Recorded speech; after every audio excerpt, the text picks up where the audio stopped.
विधिमंडळाच्या पावसाळी अधिवेशनाचा आज शेवटचा दिवस. पडळकर आणि आव्हाडांच्या मुद्द्यावरनं सरकार आणि विरोधकांमध्ये जुंपण्याची शक्यता.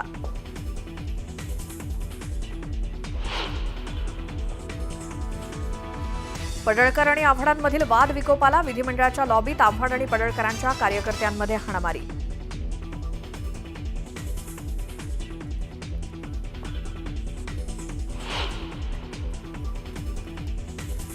कार्यकर्ता देशमुखला अटक केल्यानंतर जितेंद्र आव्हाड आक्रमक. पोलीस ठाण्यासमोर केलं आंदोलन.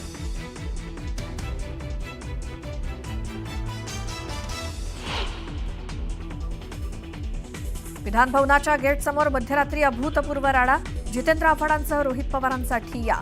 मारहाण झालेल्यांनाच पोलिसांनी पकडून नेल्याचा आव्हाडांचा आरोप.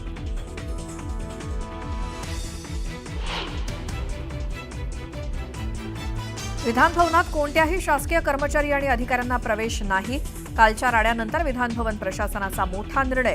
फक्त विशेष परवानगी पत्र असल्यावरच प्रवेश मिळणार.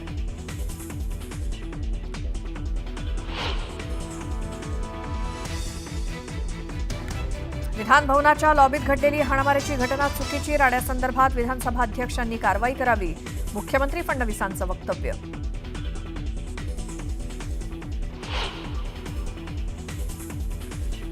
मनसे अध्यक्ष राज ठाकरेंची मीरा भाईंदरमध्ये तोफ धडाडणार. मराठीच्या मुद्द्यावरनं राज ठाकरे आज काय बोलणार याकडे लक्ष. राज ठाकरेंच्या मीरा भाईंदर दौऱ्याची मनसेकडनं जोरदार तयारी.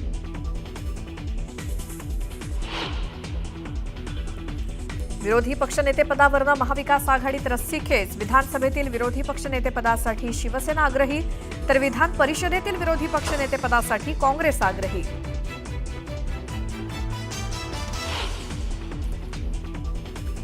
प्रवीण गायकवाडांवरील शाईफेक प्रकरणी अक्कलकोटमध्ये बंद. संभाजी ब्रिगेड आणि मराठा संघटनांकडून बंदचं आवाहन. बंदला चांगला प्रतिसाद.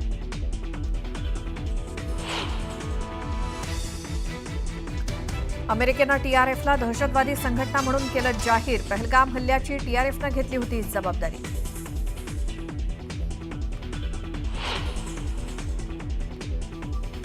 वांद्र्यात 3 मजली इमारत कोसळली. इमारतीत 8 ते 10 नागरिक अडकल्याची भीती. 7 जखमींना काढलं बाहेर.